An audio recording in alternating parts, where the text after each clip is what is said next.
Vote দিলেই দাগি না, তবে আসামি নয়। এ দাগ হলো গর্বের চিহ্ন। গণতন্ত্রের উৎসবে অংশ নিয়ে মতদান করলেই ভোটকর্মীরা তর্জনী দাগিয়ে দেন এক বিশেষ কালিতে। সেই কালি মাখা দাগি আঙুল এখন তো সোশ্যাল মিডিয়া স্ট্যাটাস সিম্বল। ভোটদান প্রক্রিয়া ব্যালট থেকে ইভিএম ভিভিপ্যাটে বদলে গেলেও বদলায়নি ভোটের কালির পরম্পরা।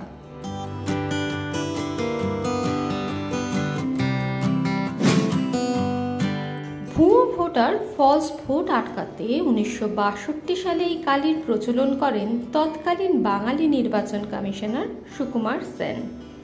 হাতে লাগানো এই ভোটের কালি সহজে ওঠে না বলেই নির্বাচনের ক্ষেত্রে এই কালির গুরুত্ব অপরিসীম। একবার আঙুলে এই কালি লাগলে 72 থেকে 96 ঘন্টা তার রয়ে যায় অমলিন। আধুনিকতার ছোঁয়ায় ব্যালটের ছাপ থেকে বর্তমানে ইভিএমের বোতাম টিপে মতদান হলেও বদলায়নি সেই 1962 সালে চালু হওয়া আঙুলে কালি লাগানোর রীতি। পরম্পরা মেনে যা আজও চলে আসছে পঞ্চায়েত থেকে লোকসভা, ছোট থেকে বড় যে কোনো ধরনের নির্বাচনে। বিশেষ রাসায়নিক দিয়ে তৈরি হয় এই ভোটের কালি, যে কালি খোলা বাজারে কোথাওই পাওয়া যায় না।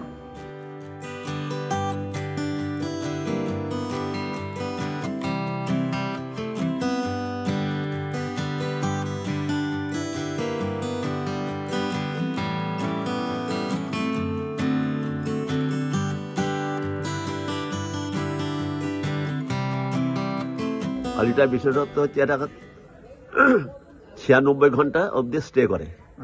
কালিটা হাতে আঙুলে থাকবে 96 ঘন্টা, এবং এটা বাইরে থেকে আসে কর্ণাটক থেকে। এবং এই কালির মাহিত্য হচ্ছে সিলভার কি একটা আছে, ওইটা দেওয়া থাকে, সিলভার নাইট্রেট, যে জন্য কালি ওইটা কোনো মতে তোলা সম্ভব না। ওইটা হচ্ছে ভোট যে আপনি দিয়েছেন তার প্রমাণ। সেক্ষেত্রে এই কালি ভোট উৎসবে ব্যবহৃত হয়। তবে এই কালি কি খোলা বাজারে পাওয়া যায়? না, এটা কখনো পাওয়া যাবে না। এটা অত্যন্ত সিকিউর জিনিস, এটা অত্যন্ত নিরাপত্তার মধ্যে দিয়ে আনা হয়। আচ্ছা, সেক্ষেত্রে ভোটের জন্যই কি এই কালি ব্যবহার করা হয়? একমাত্র ভোটের জন্য এই কালি ব্যবহার করা হয়। মানে এই যে আপনারা যখন ভোট করাতে যেতেন তখন এই কালি কিভাবে, মানে আপনাদের সিকিউরিটি নিয়ে দেওয়া হতো? হ্যাঁ, অবশ্যই। এটা প্রিজাইডিং এর কাছে থাকবে, প্রিজাইডিং আমাদের ডিস্ট্রিবিউট করবে। আপনারা সেই কালি ব্যবহার করতে? কালি আমরা যারা ভোটাররা আসছে তারা যে ভোট দিয়েছে সেটা তার হচ্ছে বৃদ্ধাঙ্গুলে বা এই আঙ্গুলের মাথায় আমরা লেপে দিই, একটা চিহ্ন দিয়ে দিই। এইটাই তারপর পরবর্তীকালে যখন সে আবার ভোট দিতে আসবে, ফলস ভোট যদি আসে আমরা ধরে ফেলবো যে ওই যে আপনার কালির দাগ রয়েছে। এটা তোলা কোনো মতে সম্ভব না। এটাই ভোটের ক্ষেত্রে প্রযোজ্য, এবং এটা নির্বাচন কমিশনের অনুমতি ছাড়া ব্যবহার করা যাবে না। জানা গিয়েছে, লোকসভা নির্বাচনে ভারত সরকারের তরফে এবছর কালি প্রস্তুতকারক সংস্থা মাইসোর পেন্টস অ্যান্ড ভার্নিশ লিমিটেডকে 26,55,000 বোতল কালি তৈরির বরাত দেওয়া হয়েছে। এই কালি ব্যবহারের জন্য নির্বাচন কমিশনের খরচ হয়েছে আনুমানিক 55 কোটি টাকা। কিভাবে তৈরি হয় এই বিশেষ কালি?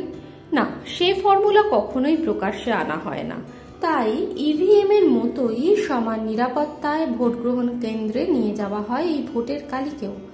কারণ এই কালি যদি না থাকে তাহলে বন্ধ হয়ে যেতে পারে গোটা ভোট গ্রহণ প্রক্রিয়া। এই কালি সম্পর্কে হ্যাঁ, কালিটা তো আমাদের ওই বা আঙুলে ওই নোকের পাশ থেকে এরকম সোজা দিকে টানতে হয়। এই কালির মধ্যে কি কোনো বিশেষত্ব কিছু আছে? না, এতে কিছু থাকে না, নর্মাল কালি। আর আমরা তো 24 ঘন্টা থাকে বা একটু টাইম, মানে 24 ঘন্টা তো থাকবেই। হ্যাঁ, 24 ঘন্টা থাকবে। কালি দিয়ে কি বোঝানো হয়? কালি দিয়ে বোঝানো হয় যে আপনার একটা মোটামুটি ভোটটা দেওয়া হলো, একটা চিহ্ন যাতে আমরা তো পোলিং এজেন্ট, হ্যাঁ, ভোট করতে এসেছি। বিশেষভাবে সংরক্ষণ করতে হয়, কারণ এটা যদি পড়ে যায় বা নষ্ট হয়ে যায় তাহলে ভোট প্রক্রিয়া বন্ধ হয়ে যায়। আচ্ছা, এটা বিশেষভাবে সেক্ষেত্রে মানে এই যে ব্যালট পেপার বা ভোটিং মেশিন যতটা নিরাপত্তা সহকারে নিয়ে যেতে হয়, সেক্ষেত্রে এই কালিটা সেইভাবে নিরাপত্তার সাথে নিয়ে জমা করতে হয়। আচ্ছা, মানে ভোট প্রক্রিয়া ছাড়া এই কালি ব্যবহার করা যায় না? কোনো অবস্থাতে ব্যবহার করা যাবে না, কেউ পাবেও না।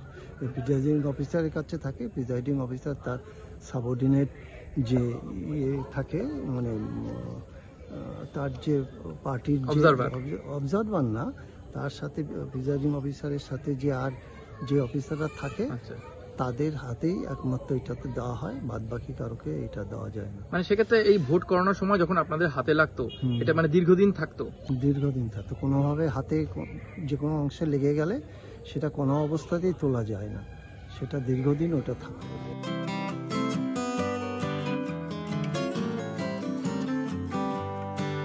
এই সময় ডিজিটাল।